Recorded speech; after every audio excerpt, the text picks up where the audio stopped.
तो प्यारे विद्यार्थियों नमस्कार, स्वागत है आप सबका एक और नए वीडियो में। प्यारे विद्यार्थियों, आप सभी के लिए लेकर आ चुका हूं राजस्थान बोर्ड परीक्षा 2025 के लिए कक्षा 10 का सामाजिक विज्ञान विषय का वो पेपर जो कि प्यारे विद्यार्थियों आपका 17 मार्च को होने वाला है। जी हां प्यारे विद्यार्थियों, आज हम यहां पर पूरा का पूरा कक्षा 10 का सामाजिक विज्ञान विषय का पेपर देखेंगे जो कि आपका 17 मार्च को होने वाला है। एकदम रियल वाला क्वेश्चन पेपर है, आप लोग यहां से इसको देख सकते हो। एक भी क्वेश्चन का आंसर प्यारे विद्यार्थियों यहां से आपका मिस नहीं होगा, टोटली फुल सॉल्यूशन बताऊंगा। देख सकते हो प्यारे विद्यार्थियों, प्रश्न नंबर 1 से लेकर लास्ट तक का पूरा सॉल्यूशन मेरे द्वारा कंप्लीट कर लिया गया है, ताकि प्यारे विद्यार्थियों आपको कोई दूसरा वीडियो देखने की आवश्यकता नहीं पड़े या फिर प्यारे विद्यार्थियों इस प्रश्न पत्र में आए हुए प्रश्नों को आपको ढूंढने की आवश्यकता ना हो। इसलिए आप सब लोग प्यारे विद्यार्थियों इस वीडियो को ध्यान से देखकर जाना, क्योंकि यहां पर मैं आपको पूरा का पूरा फुल पेपर का सॉल्यूशन बताऊंगा। एक भी क्वेश्चन का आंसर यहां से आपका मिस नहीं होगा, ठीक है। अब चलो जल्दी से हम आगे बढ़ते हैं। प्यारे बच्चों, वीडियो में आगे बढ़ें उससे पहले आप सब लोगों से रिक्वेस्ट है कि अगर आपने अभी तक हमारे YouTube चैनल को सब्सक्राइब नहीं किया हो ना, तो प्लीज जल्दी से चैनल को सब्सक्राइब जरूर कर लेना और साथ में बेल आइकन को दबाना मत भूलना, क्योंकि प्यारे विद्यार्थियों एकमात्र इसी चैनल पर आपको कक्षा 10 की समस्त विषय की तैयारी अच्छी प्रकार से करवाई जाएगी। देख सकते हैं प्यारे विद्यार्थियों, आपको ये यहाँ पर मैं पूरा का पूरा सामाजिक विज्ञान विषय का पेपर बताने वाला हूँ, जो कि 17 मार्च को आपकी परीक्षा में बिल्कुल इसी प्रकार का पूछा जाएगा। देखिएगा, इस प्रकार का पेपर आपको परीक्षा में देखने को मिलेगा। यहाँ पर आपको अपने नामांकन रोल नंबर लिख लेने हैं, ठीक है ना। अब इसके बाद में देखो प्यारे बच्चों, यहाँ पर आप टोटल क्वेश्चन आपके पेपर में 20 पूछे जाएंगे और मैप भी आपके पेपर में दिया जाएगा, ठीक है ना। इस प्रकार का पेपर आपको परीक्षाओं में देखने को मिलेगा। आप सब लोग इसको देख पढ़ और समझ सकते हो। माध्यमिक परीक्षा 2025 के लिए सामाजिक विज्ञान विषय का पेपर है, जो कि देखो प्यारे विद्यार्थियों इसको हल करने के लिए आपको 3 घंटे 15 मिनट का समय मिलेगा और पूर्णांक आपका 80 अंकों का होगा, ठीक है ना। और आपका जो पेपर आएगा ना प्यारे विद्यार्थियों, यहाँ से एकदम फेक होकर आएगा। जैसे आपके हाथ में पेपर आएगा ना, तो यहाँ से आपको फाड़ने के लिए इसको यहाँ से तोड़ना होगा, फाड़ना होगा, ठीक है ना, तभी जाके आप लोग इसको पढ़ पाओगे। इसके बाद देखो प्यारे बच्चों, यहाँ पर आपको निर्देश दिए गए हैं, निर्देशों को आप लोगों को अच्छे से पढ़ लेना है। एकदम रियल वाला क्वेश्चन पेपर बता रहा हूँ। अब प्यारे विद्यार्थियों देखिएगा, वीडियो थोड़ा सा लंबा जरूर हो सकता है, मगर आपने इस वीडियो को अच्छे से देख लिया ना, तो फिर कोई दूसरा वीडियो देखने की आवश्यकता आपको नहीं होगी, क्योंकि देखो यहाँ पर मैं आपको फुल सॉल्यूशन दूंगा। एक भी क्वेश्चन का आंसर प्यारे विद्यार्थियों यहाँ से आपका मिस नहीं होगा। अब चलो जल्दी से हम आगे बढ़ते हैं, समझते हैं आपके पूरे पेपर को, ताकि प्यारे विद्यार्थियों आपको पूरा का पूरा पेपर अच्छे से समझ में आ सके और आप सब लोग प्यारे विद्यार्थियों अपनी परीक्षा में टॉप कर सके, ठीक है ना। तो देखो प्यारे बच्चों, आपका पेपर परीक्षा में इस प्रकार से आएगा, आप सब लोग इसको देख लीजिएगा। ये है पूरा का पूरा आपका क्वेश्चन पेपर। जी हाँ प्यारे विद्यार्थियों, ये आपके पेपर का खंड आ दिया गया है, तो आप सब लोग प्यारे विद्यार्थियों खंड आ को अच्छे से समझ लेना। यहाँ पर मैं आपको एक एक क्वेश्चन का आंसर बताऊंगा। खंड आ जो होगा ना, सेक्शन ए, इसमें आपसे बहुविकल्पीय प्रश्न पूछे जाएंगे, जैसा कि आप सब लोगों को पता ही है। अब चलो मैं आपको एक एक बहुविकल्पीय प्रश्नों का उत्तर बता देता हूँ। प्यारे बच्चों, आप सब लोगों के लिए देख सकते हो कितनी मेहनत करके मैं पेपर को ढूंढ कर लेकर आता हूँ और इसका फुल सॉल्यूशन बताता हूँ। इसलिए आप सब लोगों से रिक्वेस्ट है कि आप लोग जल्दी से जल्दी हमारे यूट्यूब चैनल को सब्सक्राइब जरूर कर ले, जिससे कि प्यारे विद्यार्थियों आप सभी को हमारे द्वारा उपलब्ध होने वाले सभी वीडियो के नोटिफिकेशन बराबर मिलते रहे। प्लीज आप सब लोगों से रिक्वेस्ट है कि आप लोग चैनल को सब्सक्राइब जरूर कर ले। अब देखो यहाँ पर पहला क्वेश्चन पूछा है, जलियांवाला बाग हत्याकांड कब हुआ। तो देखो प्यारे बच्चों, इसका राइट आंसर क्या आ जाएगा। इसका राइट आंसर होगा 13 अप्रैल 1919, ठीक है ना। इसका राइट आंसर क्या होगा, 13 अप्रैल 1919। और अब अगला क्वेश्चन, अगर आप इंग्लिश मीडियम के बच्चे हो ना, तो यहाँ से इसको सी नंबर का आपको लगा लेना है। अब चलो इसके बाद में हम आगे बढ़ते हैं, अगले क्वेश्चन को देखते हैं। टोटली सभी के सभी क्वेश्चन के आंसर बताए जाएंगे। अगला क्वेश्चन लिखा है, महात्मा गांधी ने कौन से गोलमेज सम्मेलन में भाग लिया था। तो देखो प्यारे विद्यार्थियों, महात्मा गांधी ने कौन से गोलमेज सम्मेलन में भाग लिया था। तो देखो द्वितीय गोलमेज सम्मेलन में भाग लिया था। इसका राइट आंसर क्या आ जाएगा। अगर आप लोग इंग्लिश मीडियम से पढ़ते हो तो सेकंड यहाँ से आपको लिख देना, ठीक है। और अब अगला क्वेश्चन पढ़ते हैं, प्रसिद्ध ब्रिटेन वुड्स नामक स्थान किस देश में है। तो देखो प्यारे बच्चों, इस क्वेश्चन के आंसर को आपको देख लेना है, यहाँ से आपको इस क्वेश्चन के आंसर को कंप्लीट कर लेना है। तो देखिएगा प्यारे विद्यार्थियों, इसका राइट आंसर आपका यहाँ से आ जाएगा अमेरिका, ठीक है ना। इस प्रकार से आप सब लोग इन क्वेश्चन के आंसर को देख लेना। अगर आप लोग इंग्लिश मीडियम के स्टूडेंट हो तो यहाँ से आप लोगों को ए नंबर का लगा लेना है। टोटली पूरा का पूरा पेपर का सॉल्यूशन बता रहा हूँ, एक भी क्वेश्चन का आंसर प्यारे विद्यार्थियों आपका यहाँ से मिस नहीं होगा, अगर आपने इस पेपर को अच्छे से देख लिया तो। और देखो जो मैं बता रहा हूँ आपको, एकदम रियल वाला क्वेश्चन पेपर है, आप लोग यहाँ से इसको देख पढ़ो और समझ सकते हो। इसलिए आप सब लोग इस वीडियो को अपने सभी दोस्तों के साथ में शेयर जरूर कर दे और साथ ही साथ में इस वीडियो में बताए गए सभी क्वेश्चन आंसर को अच्छे से याद जरूर कर ले। अब अगला क्वेश्चन पूछते हैं, देखिए, निम्न में से किसे एक नए युग का पहला प्रतीक कहा गया है। तो देखो प्यारे बच्चों, इसका राइट आंसर आपका कपास आ जाएगा। क्या लिखोगे यहाँ से, कपास। और अब अगला क्वेश्चन, पटसन व पटसन निर्मित सामान का सबसे बड़ा उत्पादक देश कौन सा है। तो देखो प्यारे बच्चों, इसका राइट आंसर आपका बांग्लादेश आ जाएगा, ठीक है ना। इस प्रकार से आप सब लोगों को इन क्वेश्चन के आंसर को समझते चलना है। एक भी क्वेश्चन का आंसर प्यारे बच्चों यहाँ से आपका मिस नहीं होगा, अगर आपने इस प्रकार से अच्छे से पूरा पेपर समझ लिया तो। अब चलो जल्दी से हम आगे बढ़ते हैं, आगे क्वेश्चन के आंसर को देखते हैं। अगला क्वेश्चन पूछा है, किस देश में सत्ता का बंटवारा सामाजिक समूह में होने वाले सामुदायिक सरकार दिखाई देती है। देखो प्यारे बच्चों, इसका राइट आंसर आपका आ जाएगा भारत, ठीक है ना। इसी प्रकार के क्वेश्चंस होंगे सभी के सभी। इंग्लिश मीडियम के बच्चों के लिए मैं बताता चलूँ, इस प्रकार से आपको भी चिन्ह लगा लेने हैं, ठीक है ना। इसका राइट आंसर आपका इंडिया आ जाएगा। और अब अगला क्वेश्चन, एक विचारधारा जो अधिकारों और अवसरों के मामले में स्त्री व पुरुष के बराबर मानती है वे कहलाती है। तो देखो प्यारे बच्चों, इसको नारीवादी कहते हैं, फेमिनिस्ट। इसका राइट आंसर आ जाएगा, ठीक है। तो देख सकते हो यहाँ तक के सभी क्वेश्चन के आंसर मैं आपको बता चुका हूँ। अब इसके बाद में चलो आगे बढ़ते हैं, आगे के क्वेश्चन के आंसर को देखते हैं। तो देखो प्यारे बच्चों, अब अगला क्वेश्चन पूछा है, 7 पार्टी अलायंस का संबंध किस देश से है? तो देखो प्यारे बच्चों, इसका संबंध जो है ना नेपाल से है। नेपाल इसका राइट आंसर होगा। ठीक है, तो देख सकते हो प्यारे बच्चों, यहाँ तक के सभी क्वेश्चन के आंसर मैंने आपको बता दिए। वीडियो को पूरा देखकर जाइएगा, क्योंकि प्यारे विद्यार्थियों, अगर आपने अभी ये वीडियो देख लिया तो ठीक है, नहीं तो हो सकता है बाद में आपको ये वीडियो मिल भी नहीं पाए। ठीक है ना, जब परीक्षा आएगी ना, उसके पहले आप लोग इस वीडियो को देख लो, क्योंकि परीक्षाओं के समय हो सकता है आपको ये वीडियो मिले या फिर ना मिले। तो इसलिए आप सब लोग इस वीडियो में बताए गए सभी क्वेश्चन आंसर को अच्छे से याद भी कर लो। और मैं तो ये कहूँगा कई आप लोग इनको लिख कर रख लो, जिससे कि आपको फिर ढूंढने में दिक्कत ना आए।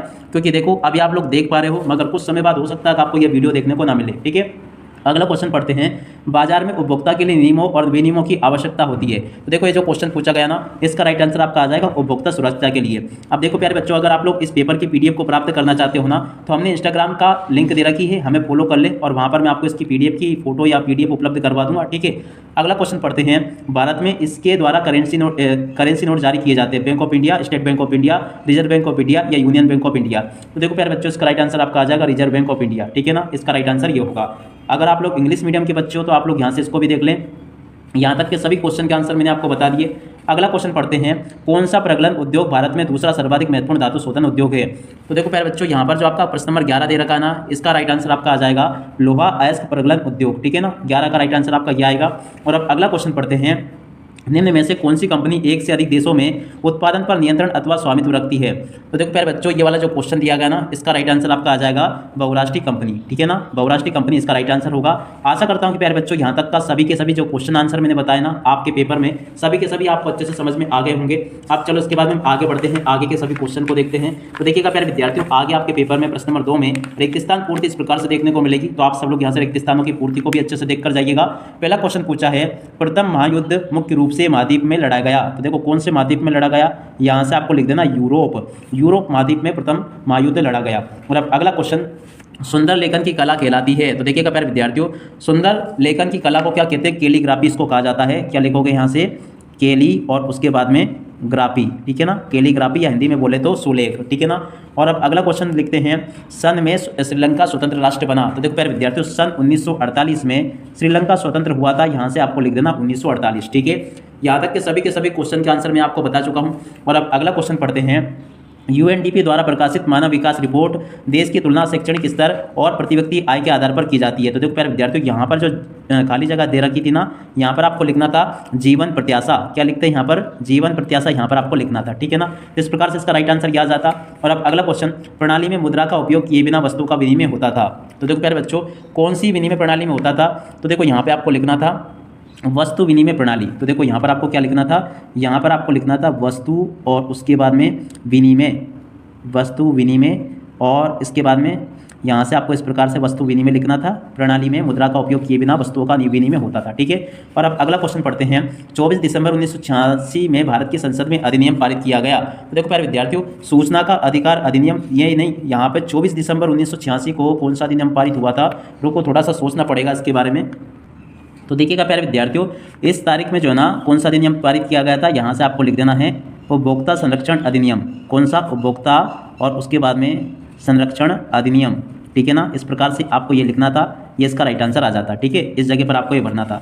अब इस प्रकार से प्यारे बच्चों, मैंने सभी के सभी क्वेश्चन के आंसर बता दिए। अब इसके बाद में जो क्वेश्चन पूछे गए ना, इन सभी क्वेश्चन के आंसर भी मैं यहीं पर आपको बताने वाला हूँ। आपको केवल कुछ भी नहीं करना है, इस वीडियो को पूरा देखकर जाना है। और अगर आपने पूरा देख लिया ना, तो एक एक क्वेश्चन के आंसर आपको अच्छे प्रकार से याद आ जाएंगे। एक भी क्वेश्चन का आंसर प्यारे विद्यार्थी यहाँ से आपका नहीं छूटेगा। ठीक है, अब यहाँ पर पढ़ते अपन, क्या लिखा है? अति लघुत्तरात्मक प्रश्न है जिनके लिए आपको एक पंक्ति या एक वाक्य में आपको इनका उत्तर लिखना होगा, जो कि देखो इस प्रकार से होंगे। पहला क्वेश्चन पूछा है, 1860 के दशक में किस देश में गृह युद्ध के कारण भारत से कच्चे कपास के निर्यात में वृद्धि हुई थी?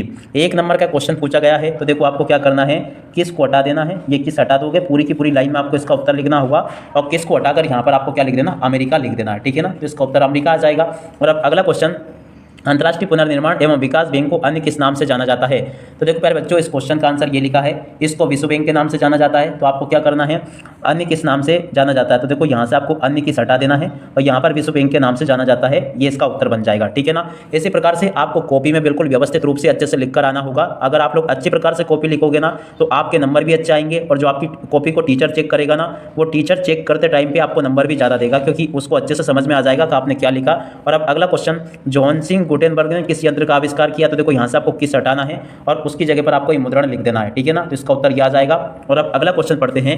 एक एक क्वेश्चन के आंसर को प्यारे बच्चों बहुत अच्छे प्रकार से समझा रहा हूँ, एक भी क्वेश्चन का आंसर यहाँ से आपका मिस नहीं होगा। अगर आपने इस पेपर को अच्छे से देख लिया तो वीडियो थोड़ा सा बड़ा जरूर हो सकता है, क्योंकि देखो प्यारे बच्चों आप सब लोगों को पता है कि सामाजिक विज्ञान में कितना समझाना पड़ता है, कितना आपको समझना पड़ता है, तो इसलिए थोड़ा सा जगह जरूर वीडियो की लंबाई जरूर ज़्यादा हो सकती है। मगर आप लोगों को इस बात की गारंटी देता हूं कि अगर आपने इस वीडियो को परफेक्ट देख लिया ना तो आपको अच्छे प्रकार से सामाजिक विज्ञान विषय का पेपर समझ में आ जाएगा, किस प्रकार का आपको पेपर मिलने वाला है, ठीक है। यहाँ पर क्वेश्चन पूछा है दीनदयाल पत्तन कौन से राज्य में स्थित है? तो देखो प्यारे बच्चों इस क्वेश्चन के आंसर को यहाँ से लिख लो, गुजरात राज्य में स्थित है, ठीक है। और अब अगला क्वेश्चन, जहां भूमि पर जनसंख्या का दबाव अधिक होता है वहां पर की जाने वाली कृषि का नाम बताइए। तो देखिएगा प्यारे विद्यार्थियों इसका उत्तर यहां से देखकर लिख देना, बागानी कृषि या गहन कृषि भी आप लोग यहां पर लिख सकते हो, ठीक है। और अब अगला क्वेश्चन पढ़ते हैं।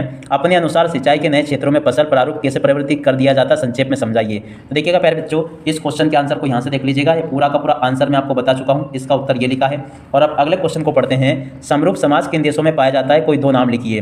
तो देखिएगा प्यारे बच्चों इस क्वेश्चन के आंसर को यहां से देख लो, जापान और स्वीडन, इन दो देशों के नाम ये लिखे हैं, आप लोग देखकर लिख देना इसके उत्तर को। और अब अगला क्वेश्चन, सामाजिक विभाजन अधिकांशतः किस पर आधारित होता है? तो देखिएगा प्यारे बच्चों इस क्वेश्चन के आंसर को यहाँ से लिख लो, सामाजिक विभाजन जो अधिकांश होता है ना जाति धर्म और वर्ग पर आधारित होता है, ठीक है। और अब अगला क्वेश्चन पढ़ते हैं, क्या लिखा है? बोलीविया में जल युद्ध का नेतृत्व किस संस्था ने किया? तो देखिएगा प्यारे विद्यार्थियों यहाँ से आपको लिखना सामाजिक आंदोलन ने किया, इसका राइट आंसर यह आ जाएगा, ठीक है। और अब अगले क्वेश्चन को पढ़ते हैं। प्राथमिक क्षेत्रक से आप क्या समझते हैं? तो देखिएगा प्यारे बच्चों प्राथमिक क्षेत्रक किसे कहते हैं? जिसमें प्राथमिक क्षेत्र में कृषि पशुपालन मत्स्य पालन आदि गतिविधियां शामिल होती है, इसका उत्तर यह आ जाएगा, ठीक है ना। और अब अगला क्वेश्चन पढ़ते हैं। एक भूमिहीन ग्रामीण मजदूर के विकास के किन्हीं दो लक्ष्यों का उल्लेख कीजिए। तो देखिएगा प्यारे बच्चों यहाँ पर आपको इन क्वेश्चन के आंसर को लिखना है जो कि यहाँ पर आपको पूछा गया है। तो देखो प्यारे बच्चों उसके पहले हम प्रश्न नंबर 11 को देखते हैं, अपन ने 11 को छोड़ दिया था, तो देखो 11वें क्वेश्चन का आंसर आपका ये होगा, ठीक है ना। आप लोग देखकर लिख लो इसको। और 11 के बाद में देखो प्यारे बच्चों आपका जो 12वां क्वेश्चन है ना, इस क्वेश्चन के आंसर को यहाँ से देख लीजिएगा, इसका उत्तर भी पूरा का पूरा मैंने बता दिया आपको। इस प्रकार से आपको इस क्वेश्चन के आंसर को भी कंप्लीट कर लेना है, ठीक है। तो देखो यहाँ तक का पेपर अपन अच्छे से देख चुके हैं। मैं आपको पुनः बता दूं कि वीडियो की लंबाई थोड़ी सी ज़्यादा बड़ी हो रही है, मगर देखो जब तक आपका पेपर खत्म नहीं होगा ना तब तक आपको मैं बताना नहीं छोड़ूंगा, क्योंकि देखो एक एक क्वेश्चन का आंसर बताऊंगा तभी जाके आपको अच्छे से आप लोग टॉप कर पाओगे अपनी परीक्षाओं में। अब देखो यहाँ से आपके पेपर का खंड बा की शुरुआत होती है, जिसमें आपके लघुत्तरात्मक प्रश्न पूछे जाएंगे, देखो, और जिनकी शब्द सीमा आपकी 50 शब्दों की होगी। अब देखो यहाँ पर क्वेश्चन पूछा है, देख सकते हो, इन क्वेश्चन के आंसर को देख लीजिएगा। 12वें क्वेश्चन का आंसर ये लिखा, आप लोग देख लीजिएगा, शायद छूट गया हो तो, ठीक है। और उसके बाद में देखो ये बता दिया मैंने आपको टोटली। और अब अगला क्वेश्चन, वीना संधि की दो विशेषताएं आपको बतानी है। तो देखिएगा प्यारे विद्यार्थियों वीना संधि की दो विशेषताएं कौन कौन सी थी? पहली विशेषता ये लिखी है, दूसरी ये लिखी है, दोनों विशेषताओं को आप लोग याद कर लेना, पेपर में बिल्कुल छापी गई है। और अब अगला क्वेश्चन, बाजार में श्रम की बहुतायत में मजदूरों की जिंदगी किस प्रकार प्रभावित हुई है? तो देखिएगा प्यारे बच्चों इस क्वेश्चन के आंसर को यहाँ से देख लीजिएगा, ये पूरा का पूरा आंसर दिया गया आपको, अच्छे से इस क्वेश्चन के आंसर को देख ले, याद कर लेना। और अब अगला क्वेश्चन, कर्तन देन कृषि क्या है? तो देखो प्यारे बच्चों इस क्वेश्चन के आंसर को यहाँ से देख लो, ये पूरा का पूरा आंसर मैं आपको ये बता चुका हूँ, ठीक है ना। कर्तन देन कृषि क्या है, इसका उत्तर ये लिखा है। और अब अगला क्वेश्चन, वन्य जीवों की सुभेद जातियों पर टिप्पणी लिखी है। तो देखिएगा प्यारे बच्चों इस क्वेश्चन के आंसर को यहाँ से देख लो, ये पूरा का पूरा आंसर मैंने आपको बता दिया है। और उसके बाद में देखो अगला क्वेश्चन, समय की मांग है कि हम अपने जल संसाधनों का संरक्षण प्रबंधन करें, स्पष्ट कीजिए। देखिएगा प्यारे बच्चों इस क्वेश्चन का आंसर आपको ये दिया गया, पूरा का पूरा आंसर आप लोग देख लीजिएगा इसको और अच्छे से याद करके जाना। और अब अगला क्वेश्चन, रेल परिवहन की अपेक्षा सड़क परिवहन की बढ़ती महत्ता के दो कारण लिखिए। प्रश्न नंबर 9 जब पूछा गया ना, इस क्वेश्चन के आंसर को यहाँ से देख लेना, ये पूरा का पूरा आपको याद कर लेना है, ठीक है ना। और इसके बाद में देखो अगला क्वेश्चन, राजनीतिक दल के कोई दो कार्य आपको भी लिखने हैं। तो देखो प्यारे बच्चों इस क्वेश्चन के आंसर को यहाँ से देख लो, ये पूरा का पूरा मैं आपको बता चुका हूँ। आशा करता हूँ कि आपको अच्छे से समझ में भी आ गया होगा। और अब अगला क्वेश्चन 11वां, आप लोकतंत्र की उत्तरदायी जिम्मेदारी और वैध शासन मानते हैं, क्यों? तो देखो प्यारे बच्चों इस क्वेश्चन के आंसर को यहाँ से देख लीजिएगा, ये पूरा का पूरा आंसर मैंने आपको बता दिया, इसका भी आप सब लोग इनको अच्छे से याद करके जाना। और उसके बाद में देखो इन क्वेश्चन को देख लो, जो कि क्वेश्चन दे रखा है, लोकतंत्र को पुनर्भाषित करने के लिए इसमें जोड़ने के दो बिंदु लिखिए। प्रश्न नंबर 12, तो देखो प्यारे बच्चों प्रश्न नंबर 12 के उत्तर को यहाँ से देख लीजिएगा, यहाँ पर आपको ये प्रश्न नंबर 12 का उत्तर दिया गया है। आप लोग आशा इसको पूरा का पूरा देख लो और अच्छे से इसको याद कर लेना। और चलो अगला क्वेश्चन पढ़ते हैं, प्रश्न नंबर 13, नवीकरणीय एवं गैर नवीकरणीय संसाधनों को परिभाषित कीजिए। तो देखिएगा प्यारे बच्चों इस क्वेश्चन के आंसर को यहाँ से देख लेना, ये पूरा का पूरा आंसर मैंने बता दिया आपको अच्छी प्रकार से, तो पूरा क्वेश्चन का आंसर आप लोग अच्छे से याद करके जाना। और अब अगला क्वेश्चन पढ़ते हैं, प्रश्न नंबर 14 दे रखा, सार्वजनिक और निजी क्षेत्रकों में विभेद कीजिए। तो देखिएगा प्यारे बच्चों सार्वजनिक और निजी क्षेत्रकों में विभेद आपको इस प्रकार से करना है, ये भी पूरा का पूरा मैंने आपको अच्छे प्रकार से बता दिया, ठीक है ना। इस क्वेश्चन के आंसर को यहाँ से देख लीजिएगा। और अब अगला क्वेश्चन पढ़ते हैं, बैंकों की ऋण संबंधी गतिविधियों के संक्षिप्त में व्याख्या कीजिए। तो देखिएगा प्यारे बच्चों इस क्वेश्चन के आंसर को यहाँ से देख लो पूरा का पूरा और समझ लेना, इस क्वेश्चन का पूरा आंसर मैंने बता दिया आपको, ठीक है ना। इस क्वेश्चन का आंसर आपका ये हो जाएगा। और अब अगला क्वेश्चन पढ़ते हैं, प्रश्न नंबर 16, भारत में उपभोक्ता आंदोलन को प्रभावी बनाने के किन्हीं 2 कारणों का वर्णन आपको करना है, ठीक है ना। देखो प्यारे बच्चों, इस क्वेश्चन के आंसर को यहाँ से देख लीजिएगा। ये पूरा का पूरा आपको मैंने बता दिया, पहला कारण ये लिखा है और दूसरा कारण आपको ये दिया गया, ठीक है ना। इस प्रकार से देख लेना। और अब अगला क्वेश्चन पढ़ते हैं। देखो प्यारे बच्चों, यहाँ से आपके पेपर का खंड 7 शुरू होता है, जिसमें कि आपको 100 शब्दों में आपको इन प्रश्नों के उत्तर देने होंगे और प्रत्येक प्रश्न का आपको 3 नंबर प्रदान किया जाएगा, ठीक है ना। अब देखो मैं आपको क्वेश्चन बताता हूँ। इटली के एकीकरण का संक्षिप्त वर्णन आपको करना है। तो देखिएगा प्यारे बच्चों, इटली का एकीकरण कैसे हुआ, इस क्वेश्चन के आंसर को यहाँ से देख लो और पूरा का पूरा इसको हल कर लेना। ये मैंने आपको इटली का एकीकरण अच्छे से समझा दिया, ठीक है ना। इटली का एकीकरण ये लिखा है, तो आप लोग देख लो इसको और अच्छे से इसको पूरा का पूरा हल भी कर लेना। ये पूरा का पूरा इटली का एकीकरण मैंने आपको बता दिया, ये इस प्रकार से। और अब अगला क्वेश्चन, प्रश्न नंबर 18, यदि आपको संसाधन नियोजन करना है तो आप कौन कौन से सोपानों का प्रयोग करेंगे। प्रश्न नंबर 18 जो प्यारे बच्चों पूछा गया ना, इस क्वेश्चन के आंसर को यहाँ से देख लेना। ये पूरा का पूरा उत्तर इस प्रकार से आपको लिख देना है, ठीक है ना। ये इस क्वेश्चन का आंसर होगा, पूरा का पूरा आप लोग देख लो। ये आंसर मैंने आपको पूरा अच्छे से बता दिया, ठीक है ना।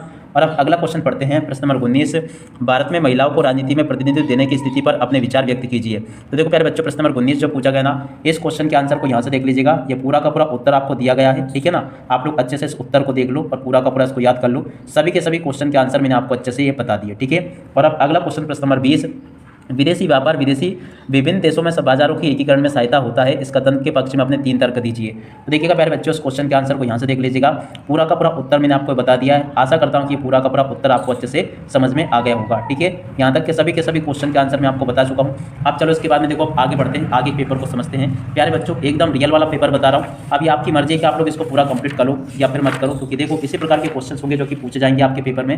यहाँ तक के क्वेश्चन मैंने आपको बता दिए थे। और प्यारे बच्चों, आप सब लोगों से रिक्वेस्ट है कि आप लोग जल्दी से जल्दी हमारे यूट्यूब चैनल को सब्सक्राइब जरूर करो, क्योंकि देखो अब आगे जो पेपर होंगे ना, केवल उन्हीं बच्चों को मैं उपलब्ध करवाऊंगा जिन्होंने कि वाकई में चैनल को सब्सक्राइब कर रखा होगा, ठीक है ना। इसकी पीडीएफ भी दूंगा, सब कुछ मिलेगा, मगर केवल उन बच्चों को जिनने चैनल को सब्सक्राइब कर रखा होगा। 21वां क्वेश्चन, सविनय अवज्ञा आंदोलन का विस्तार से वर्णन कीजिए। देखिएगा प्यारे विद्यार्थियों, यहाँ से आपका पेपर का खंड दा की शुरुआत होती है, जिसमें आपसे 250 शब्दों में आपको इन प्रश्नों को उत्तर देने हैं। वैसे तो आपके पेपर में 20 ही क्वेश्चन पूछे जाएंगे, मगर प्यारे विद्यार्थियों कभी कभी जब आपके राजस्थान बोर्ड का मन होता है ना, वो ब्लूप्रिंट के हिसाब से पेपर ना बनाकर अपने हिसाब से भी बना देता है। इसलिए आप लोग इससे मत घबराना कि आपके पेपर में 20 क्वेश्चन आते हैं। मैं आगे भी आपको क्वेश्चन बता रहा हूँ, आप लोग इन क्वेश्चन को, जो ऊपर के क्वेश्चन बता रहा हूँ ना, इनको आप लोग IMP समझ के पढ़ के जाना, ठीक है ना। सविनय अवज्ञा आंदोलन का विस्तार से आपको वर्णन करना है, तो इस प्रकार से आपको सविनय अवज्ञा आंदोलन का विस्तार से वर्णन इस प्रकार से आपको करना होगा, ठीक है। पूरा बता दिया मैंने आपको, आगे लिखा है, इसको भी देख लीजिएगा। और उसके बाद में देखो प्यारे बच्चों, आगे आपको ये दिया गया, ठीक है। यहाँ तक का पूरा बता दिया मैंने आपको। और अब अगला क्वेश्चन 22वां, संघवाद का अर्थ बताते हुए। तो देखो प्यारे बच्चों, इस क्वेश्चन के आंसर को यहाँ से आपको देख लेना है। संघवाद का अर्थ आपको इस प्रकार से बता देना, पूरा का पूरा ये संघवाद का अर्थ लिखा होगा। और उसके बाद में देखो ये लिखा है, आप सब लोग इसको देख लो। यहाँ तक का पूरा क्वेश्चन का आंसर मैं आपको अच्छे से बता चुका हूँ, ठीक है। अब देखो प्यारे बच्चों, इसके अलावा जो आपका आगे प्रश्न होगा ना, उसमें मानचित्र कार्य पूछा जाएगा। कुद्रेमुख, रत्नागिरी, चित्रकूट और गोवा, इन चीज़ों को आपको दर्शाना, या फिर आप लोग इनको दर्शा सकते हो, ठीक है ना। अब इस प्रकार का प्यारे बच्चों आपका जो पेपर होगा ना, पेपर के साथ में ही आपका मानचित्र भी अटैच होगा, जिससे कि आपको फिर क्या करना है, यहाँ से निकालकर आपको कॉपी के साथ में इसको जोड़ना होगा, ठीक है ना। इस प्रकार का भारत का मानचित्र आपको पेपर के साथ में देखने को मिलेगा। आप देख सकते हो प्यारे बच्चों, पूरा का पूरा पेपर मैंने आपको विद सॉल्यूशन के साथ में बता दिया। तो आप सब लोग इस पेपर को अच्छे से कंप्लीट जरूर कर लें और साथ ही साथ में अपने सभी दोस्तों के साथ में इसको शेयर जरूर करें। अब इसी के साथ में इस वीडियो को यहीं पर पूरा करते हैं। नमस्कार, जय हिंद, जय भारत।